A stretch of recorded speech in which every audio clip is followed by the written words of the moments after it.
and one of these certainly was the Buddha. Among the teachings of his Eightfold Path was right action, and part of this was to avoid all killing. Tradition says that the following tale was told by the Buddha himself to monks whose quarrel had reached the point of violence. Once long ago, there arose a quarrel between two kings. One king was the great Brahmadatta. His kingdom was large and rich, and his troops were many. The other king was Digiti. His kingdom was small and poor, and his troops were few. Brahmadatta told his generals, We will march against Digiti and conquer his kingdom. He will not be able to resist me. When Digiti heard of the army's advance, he told Deva, his queen, Nothing we do can prevent Brahmadatta from seizing our country. For the sake of our people, it is best to avoid a battle. Let us flee from the kingdom tonight. Deva asked, Where can we go? We will go to Brahmadatta's own capital city, Benares. It is large enough to hide in, and he will never search for us there. So they took their young son, Digabu, and fled by night to Benares. There, they lodged in a poor quarter of the city. Digiti disguised himself as a wandering holy man, and each day begged enough coins and food for them all. Time passed, and the priest grew toward manhood. Then King Digiti told his wife, Truly is it said, we may forgive those who hurt us, but we never forgive those we hurt. If Brahmadatta finds us here, he will surely kill us all. It is best to send our son from the city. Let him go to my parents in the west. There, he can learn the arts and sciences proper to his estate. So, they sent the prince away. Now, it happened that the barber from the court of King Digiti was at this time at work in the court of Brahmadatta.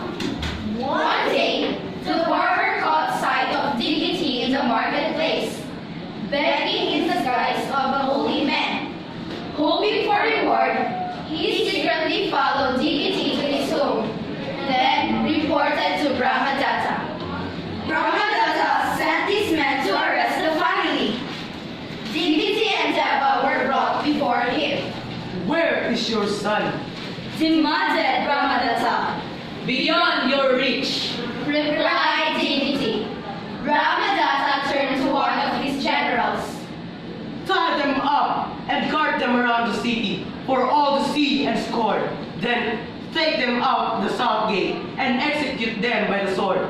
Allow no one to perform the funeral rites. Their bodies shall be prey to birds and beasts.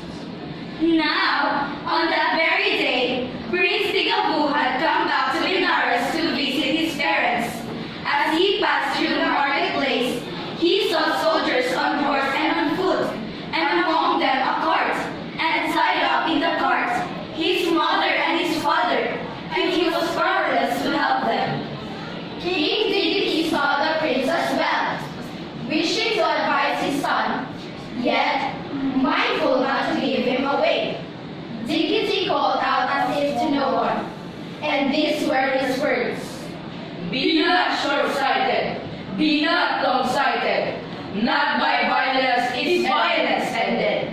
Violence is ended by non-violence.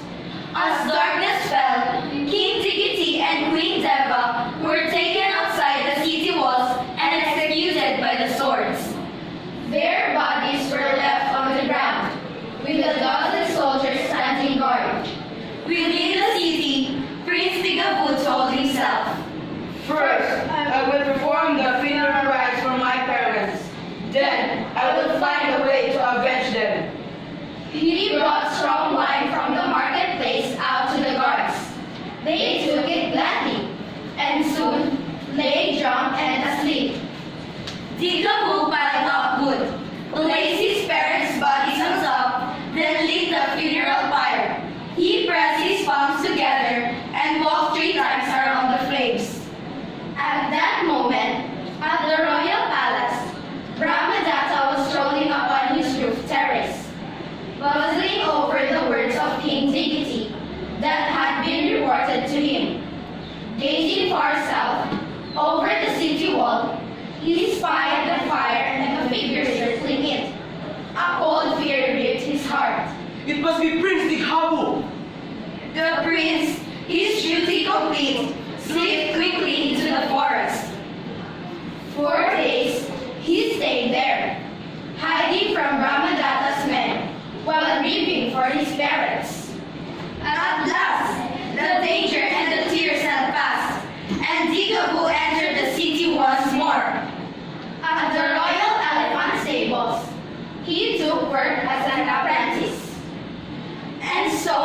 It was one morning that the Digaboo rose early, sat before the stables, and sang to greet the dawn. His voice drifted to the palace and to the balcony of King Brahmadatta, who had also risen early, wakened by a fearful dream. How lovely! I have need of such music to ease my mind. He sent for the singer, and Digaboo was brought before him. Sing for me. Said Brahmadatta, not knowing who the young man was. Digaboo sang, and the king's heart was gladdened. Then Brahmadatta told him, Stay with me. And Digaboo answered, "As you wish, my lord."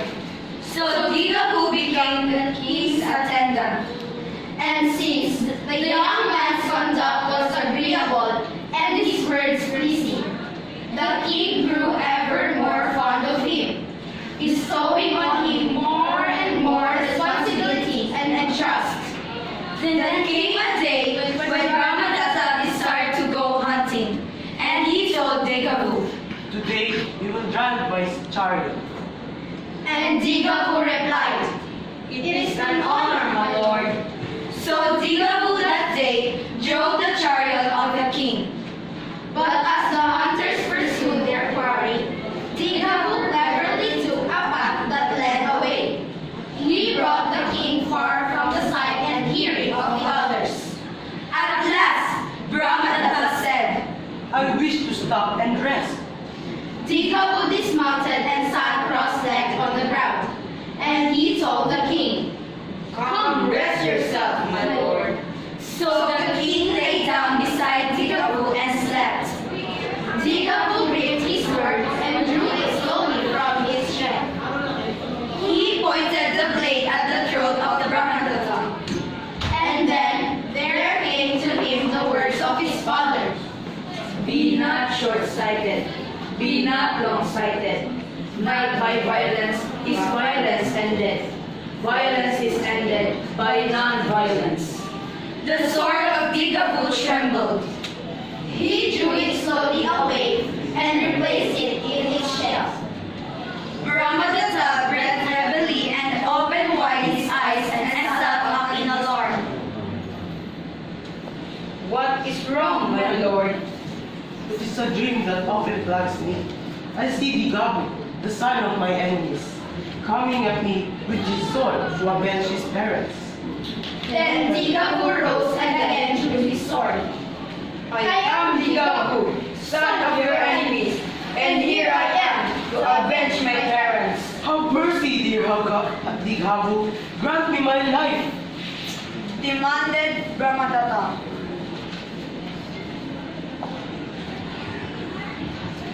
How can I grant your life? Truly it is said, we may forgive those who hurt us, but never forgive those we hurt. You have killed my mother and my father, and will surely kill me too. So the life to be granted is mine. Then grant me my life, and I will grant you yours. So Digaboo put away his sword. And the king rose, and the two clasped their hands and swore never again to see the other's harm.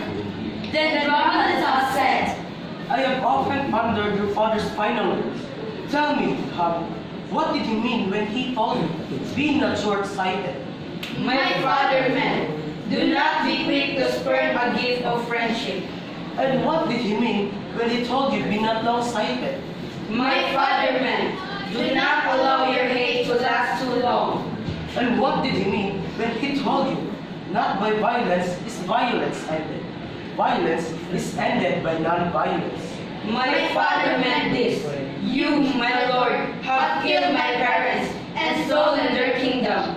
If I were to kill you in revenge, your allies would kill me, and then my allies would kill them, and so on, with no end to violence. But now instead, you have granted my life, and I have granted yours. So violence is at an end. Then the king marveled at the wisdom of Digaboo, who understood in full what his father said in brief. Indeed, so great was Brahmadatta's admiration and his gratitude. He soon restored to Digaboo the kingdom of his father. and